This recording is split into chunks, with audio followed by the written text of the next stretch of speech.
All right. Well, Roger Dykes, Dad burn it, buddy. You showed up again. I have a tendency to do that every time you call me. You know, we had a really interesting thing happen the last couple of episodes. We've gotten onto this thing, you telling the story about a remarkable deal starting when you were back about 12 years old, them sending you to Galveston for an entire year, away from your home, away from your parents, away from the world you had known your whole life, and then all of a sudden you were in a completely different world.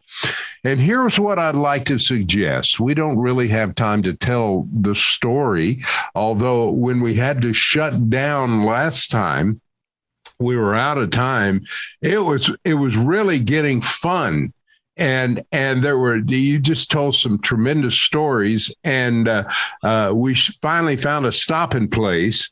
But what we would like to say that for our regular listeners that might have missed that, or for a new listener that's not sure what we're talking about, it is episode 25. So on our podcast library, you can, should you like, or if you just want to brush up, you can go back and listen to episode 25 or the last 2/3 of episode 25 when we really got the story going, and you'll know where we're at, because when we kick this show off here moments from now, we're going to start right there where we left off and find out what happened next. So I'm looking forward to finding out myself. Oh yeah, me too, man. So Roger, let's kick it off. All right. Hello, I'm Michael Shawn, and welcome to Roger Dykes Just Sayin. Roger Dykes is a teacher and counselor with a master's degree in family counseling from Texas Tech University.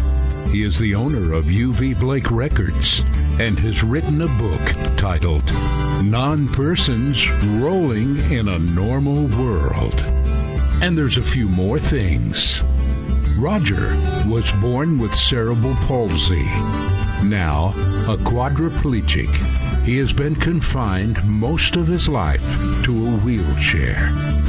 And for a while, even enjoying a career as a stand-up or sit-down comedian and after-dinner speaker. Disabled? Yes, but you forget about that pretty quickly because Roger thrives. So here is Roger Dykes. You know, we may need to get you a studio engineer for your end. Is she cute? Yeah. I was going to say, I'm thinking, mid-30s? I hope she's really cute. Would you prefer a redhead? I would prefer breathing.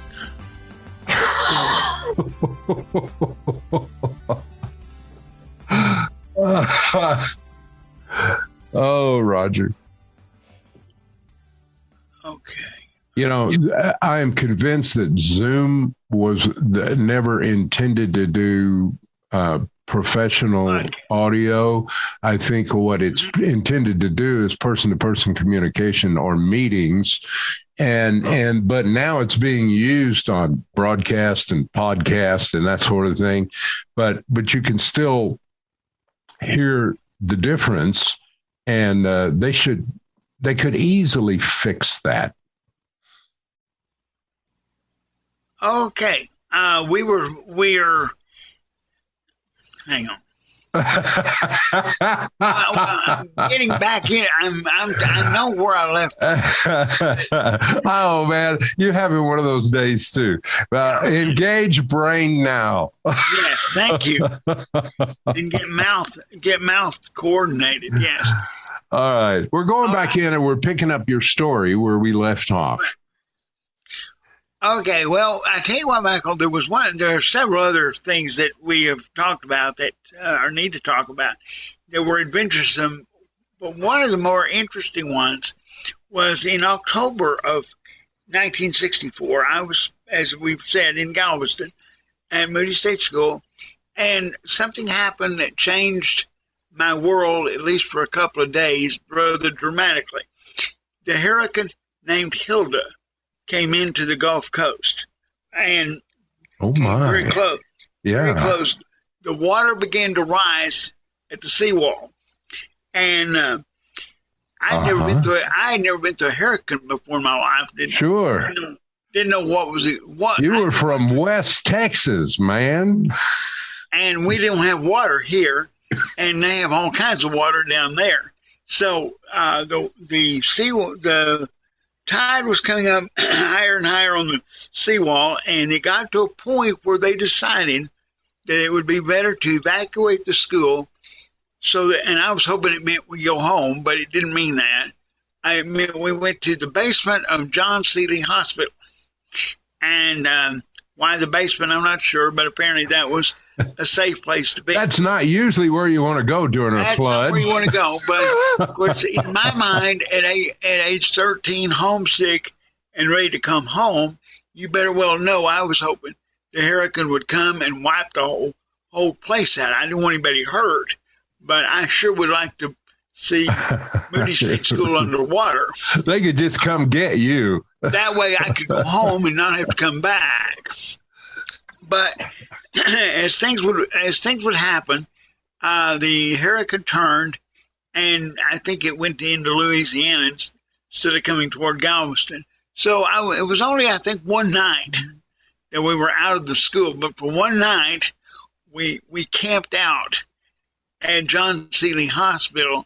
And it was a rather interesting and remarkable thing, considering I'd never been through anything like that before. And then the water subsided. It never even got close to the school, as it turned out. Didn't breach the seawall or anything like that.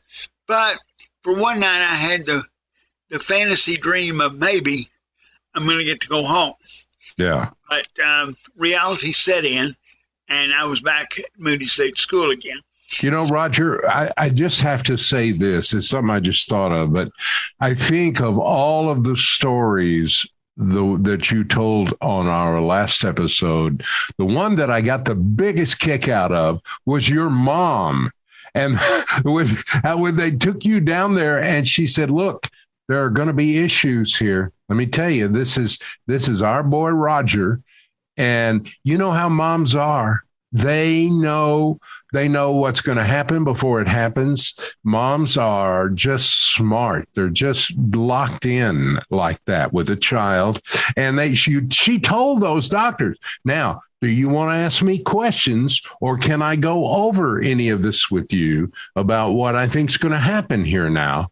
And they say, oh, no, we can do this. We do this all the time. But it wasn't but just weeks later that they were calling your mom and saying, you ain't going to believe what he's doing here. He's got the people at each other's throats that work here. He's got, and I know that you didn't set out to do that, but they had never had anybody like you. They had to cut off your coffee breaks because you got them and nobody else did, and you had extra Cokes and candy on the weekend and all. I mean, you had rearranged literally the furniture everywhere that you went down there, and they were just, and finally the head guy said, okay, it all stops now, which only lasted for about a week. But they called your mom and said, look, and I think they were expecting her to come down and have a talk with you.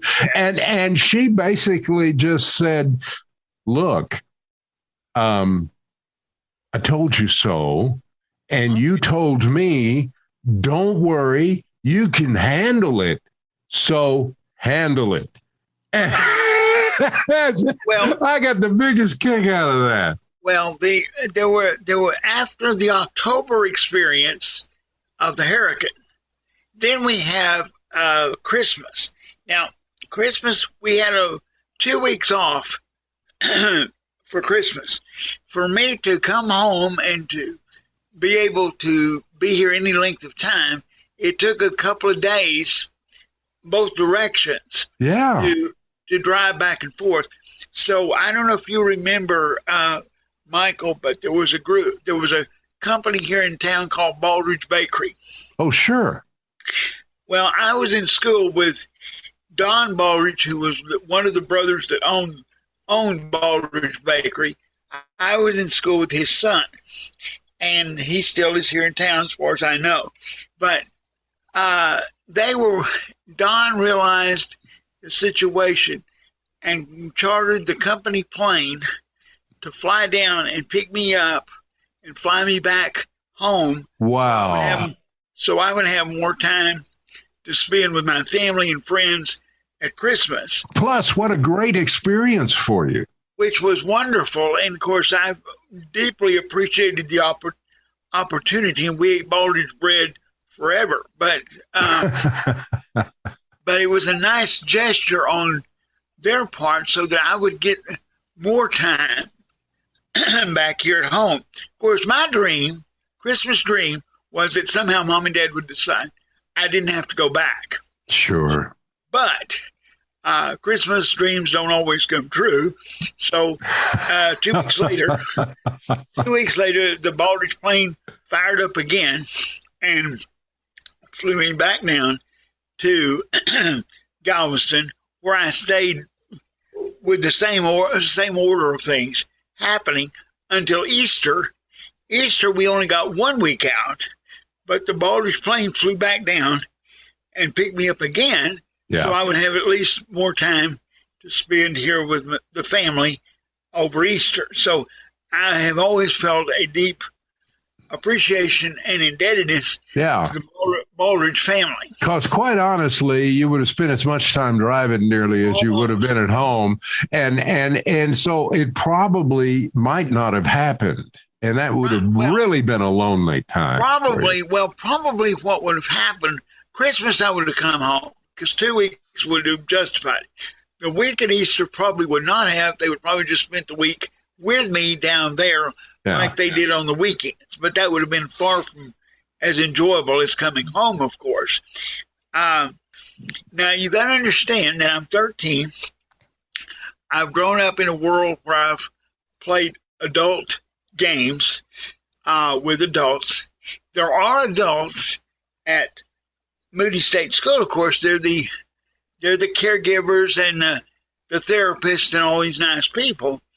But the problem, Michael, is they don't know how to play Texas 42. They don't know how to play. They don't know how to play the games that I grew up playing. And of course, all my board games, they're all here. They're not down there. And these nice people, and they're quality people, but they were not trained to play these kind of games with people like me. So on a particular week, shortly, not long after all this started, I remember asking my dad and mom were there for the visiting weekend. And I remember sitting in the motel room with Dad. And I'm a very conservative Christian person, okay? Yeah. At age 13, I've been well trained in Christian beliefs. Yeah. And I say to Dad, these nice people here don't know how to play anything that I know how to do. Is it okay if I learn to play poker? Because, of course, to me, poker was a game we didn't play. So what did your dad say? He said, quote, "You can learn to play poker, but don't lose your braces." Meaning, I loved your dad, not as much as you did, but I always appreciated him. And that sounds so like your dad. That was his sage advice. As long as I could learn to play the game, but don't lose your braces. Again, don't gamble your braces off. So I learned down there how to play poker. Of course, we didn't play for any money. It was just a game to play, but it was something they knew what to do. I did, and I didn't, and never learned that before. But you learned then. Right. Another thing that was, I'm giving you some of I'm going to get to the negative here in a minute, but these are some of the positive. Oh, I bet they had fun playing with you, Roger. I'm sure they did. And I think they enjoyed teaching me because they'd never been around anybody as young and naive as I was. They didn't know how to do anything. Well, continue the naivety for a moment. Our entertainment on the weekends at the school was the Navy ships that were harbored there at Galveston Island all had movies on them. And back then, of course, they were reel-to-reel movies.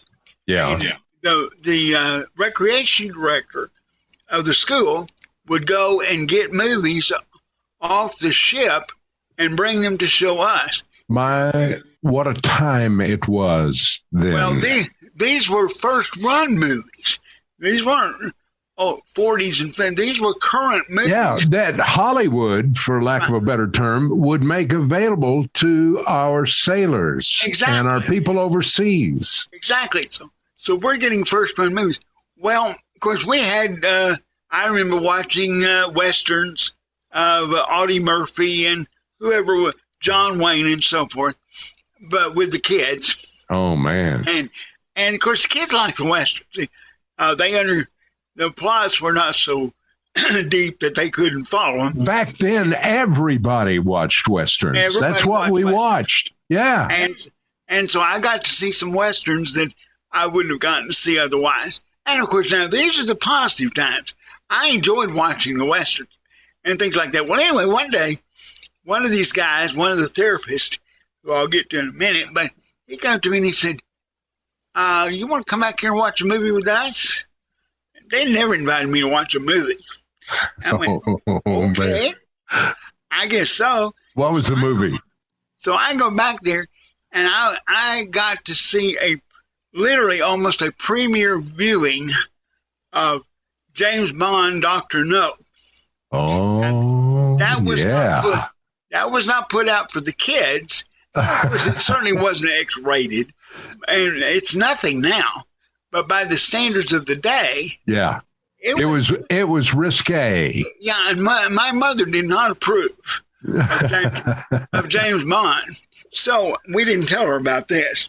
So I get to see a James Bond movie with all of its splendor, with a bunch of guys in the back room in the middle of the afternoon. So that was kind of different. But I need to bring you up to speed on one part of my day that we talked a little bit about last time, but there was a area or a time that was called functional. Now, functional meant this is when you put into practice what you learned in physical therapy, what they were training you to do, which meant, in my case, walking, which, as we talked about last week, was extremely difficult for me, very scary, and I didn't enjoy any of it. Yeah, because you fell down a lot, and falling for you was different from regular people. You just slammed down on the floor. Right. So believe it or not, part of functional was teaching me to fall.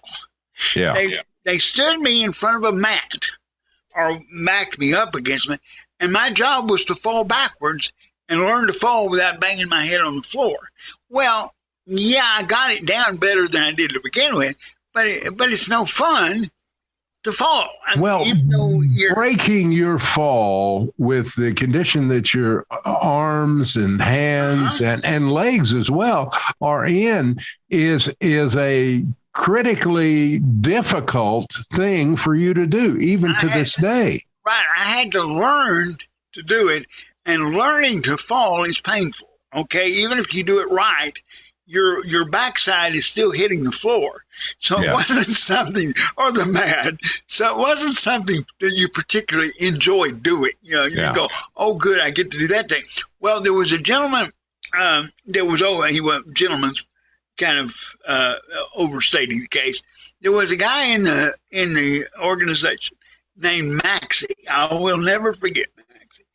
Maxie was a black man, He was he did his job well, I'm sure, but he apparently got the more difficult cases to work with. And at that time, corporal punishment was not out of the question to be used to get results. I don't mean anything. I was not beaten or anything like that. I don't want to give the wrong idea. But he was not a good, nice person when he was in that role. I mean, he was a drill sergeant. Exactly. He was a drill sergeant and with a strap. Okay. So me and Maxie just didn't get along real well. But Roger keeps learning, and Roger notices that Maxie smokes cigars. And of course, back in those days, you didn't have no smoke-free areas. Yeah. If they wanted to smoke, they could, and they did. Well, he was a cigar-smoking individual. So, being the good person that I am, and always, Roger. And I've noticed that about you. Of course. And thinking ahead for my own well-being, one of the weekends that Mom and Dad came down, Dad bought a box of cigars for me to give Maxie. That's called bribery. It was a different time. Yes. That's called bribery. I would bribe my way through things. Believe it or not, when I gave him the cigars, Maxie became a lot nicer. All I'm saying is these are the lessons that I learned that did not include physical therapy, okay? I began to become a person that understood how to get things done and apparently didn't mind using them to get what I needed done. You went into a lot of gray areas. Absolutely. For the first time in your life. I remember one time I went to the nurse's station because I had been attacked by one of the clients. Oh, my. And I was scratched up and they had to use all kinds of, no broken bones. I don't suppose now would be a good opportunity for me to ask, why did they attack you, Roger? Honestly, in this case, there was no reason. I didn't do anything. And there were people around that agreed I didn't do anything. This kid just came on. Okay. He just came loose on you. He just came loose, yeah. Yeah. And so I go to the nurse and she said, well, what did you do? Because I was exactly. What'd you do to him? No, she wanted to know what did I do in defense. Oh, okay. I said nothing. She said, what? I said nothing. I said, I'm not supposed to hit back. She said, let me tell you something. If you don't defend yourself down here, I'm going to be seeing you like this a lot. And I said, you mean it's okay for me to hit somebody? And she said, yeah, if they hit you, you better be able to hit back. You have to protect yourself. Yeah. So the next time the same kid, did it again, he left with a bloody lip, and he was the one going to the nursing station. And he never did that again. But these are lessons I had to learn down there because I'd never been in this kind of world before. Yeah. Finally, we probably need to wrap up my story somewhat. So in June of 1965, Mom and Dad came down for the last time to pick me up. And after we left the school, I was invited to the attendant's house that had been so kind to me and taken me on coffee breaks and been my friend for the past year. Yeah. And so we went by her house. I don't remember anything else about that meeting except she took me in the kitchen, put me at a table, and gave me a bowl with 4 or 5 dips of ice cream.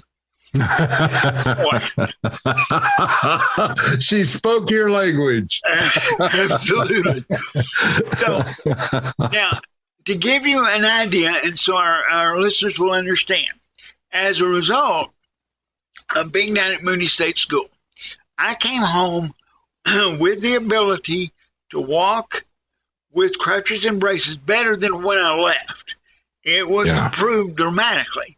Yeah. But it was not independent, meaning this. I still, when I fell, I didn't hit my head now when I fall. That's a good thing. But when I fall, I still can't get back up. So someone had to walk along beside me when I would walk. Yeah. And make sure that I didn't fall over. Well, because you would fall pretty quickly. Right. And I couldn't. And see, I never got to the point with my crutches underneath me that I could turn loose of a crutch and open a door or anything like that. So somebody still had to walk beside me, which makes me quasi-independent today, because you can now leave me for periods of time and I can manipulate myself around the house. From one room to another. And I can't do anything outside. And you still use that today. I still use the same wheelchair. In fact, to show you how old I'm getting and how old this story is, they no longer make this wheelchair anymore. Oh, my. So the wheelchair I'm in right now, they upgrade it every year. They fix it up for me and make sure all the parts work. But we can't buy another wheelchair like this one. Yeah. So, but that came as a result of being at Moody State School. Now, when you go to bed at night, do you have your caregiver put a chain on that, like a bicycle chain, so it doesn't roll away at night? I should, because one of my wheelchairs did roll away. Yeah, that's the reason why I asked that, because I know you actually got a wheelchair stolen out of your house that was your secondary backup wheelchair. Right. And someone actually stole it out of the living room of your home. Apparently so. So this was some time back. Yeah. Yeah. Okay. Now, let me quickly fast forward 15 years. Okay, we go from 65 to around 80. Roger, we've only got another 3 or 4 minutes, but go ahead and say what you need to say here. Around 1980, I was got a phone call from this attendant that had been so kind to me and taken me to her house for the ice cream. Yeah. Turns out she's coming to Lubbock to a conference, and they picked her to come because she could come and see me. That was the whole reason she got picked. She knew about the relationship, and the people did. I mean, it had been long lasting. I mean, they still knew about it even 15 years later.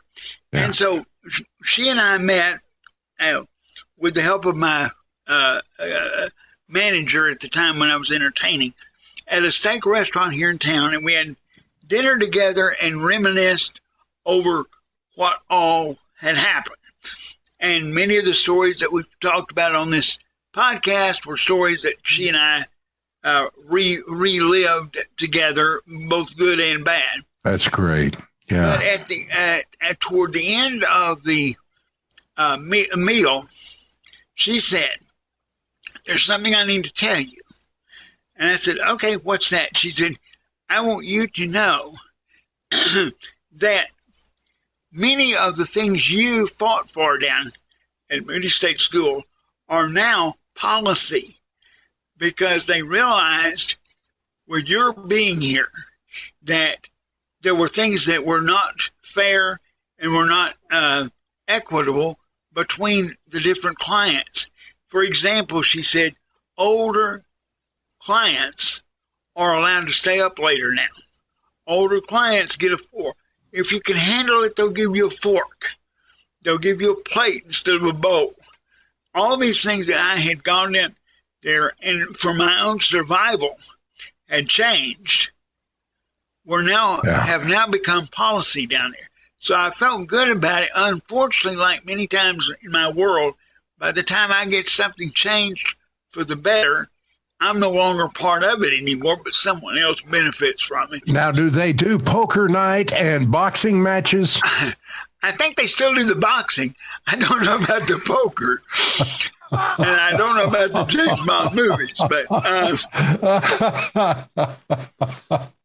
oh, Roger. But I do. I feel good. I feel good, and that's the reason, Michael, that we're on the campaign we're on now with the state of Texas with this program I'm on. Now, where I'm trying to continue the legacy of changing programs for the betterment of the people they're supposed to serve. Well said, Roger Dykes. And we all believe in your mission around here and are thankful to be able to play a little bitty part in the things that you're doing. And we probably need to get back on target, but it is, I think, thanks to COVID and so many of the things that we blame on the pandemic now, things slowed down and response times slowed down in that they felt like, I guess, they had somebody else to talk to other than you. And that seems like a rough thing for me to say, but yeah, I mean, that's what it looks like and smells like and walks like from this end. And you know the old saying, looks like a duck, walks like a duck, quacks like a duck. It's a duck. And that's the way we feel about this situation here. It's very clear. But hopefully we will get back. They will get back with me and we can start processing more issues as we were doing before. As you said, the pandemic slowed everything down or brought it to a screeching halt. But anyway, this is the goal. This seems to be my role in life, is to go into institutions, organizations, and notice the things that are being done incorrectly and changing them for the better, if at all possible. It is a honorable mission, Roger, that you have chosen for yourself. And we're thankful for you. Well, I don't think I chose it. I think it chose me. But needless to say, again, very quickly, though, the reason I can do this is because God allowed me to keep talking. And it's the talking part that makes all this work. That is so unusual for a cerebral palsy quadriplegic to be able to do. Yeah. Exactly. And as a result, I can express the feelings of a whole lot of people better than they can express them themselves due to their disability. So hopefully we will continue in that, and we want the listeners to all be involved in it as much as possible. Again, we still need your help along the way of contacting and helping us bring this to the attention of other individuals. Roger, I would like to say on behalf of your many, many listeners now and all of the people that are associated with you and believe in the things that you've chosen to take a stand for, that we appreciate our friendship with you and look forward to marching further up this path. And so bless you, brother. You've logged another episode of that Roger Dykes Just Sayin thing. Well, thank you very much. And I appreciate your help in getting it put on up and ready for people to listen to. And I also appreciate the people who listen to it. Okay, Roger. All right, brother. 3 weeks from the day that this rolls out, we'll, of course, be back with the next episode of Roger Dykes Just Sayin. And, Roger, we'll see you next time. Sounds good. I'm looking forward to it. Thank you for being here. You've been listening to Roger Dykes Just Sayin. If you'd like to get a message to Roger, his Facebook account is listed as Roger Dykes. Become a friend, or you can send your questions and comments to rogerdykes51@gmail.com. That's ROGERDYKES51@gmail.com. Our podcast reveals a new episode every 3 weeks. Join us next time for our next episode of Roger Dykes Just Sayin. I'm Michael Shawn. On behalf of Roger Dykes, thanks for listening.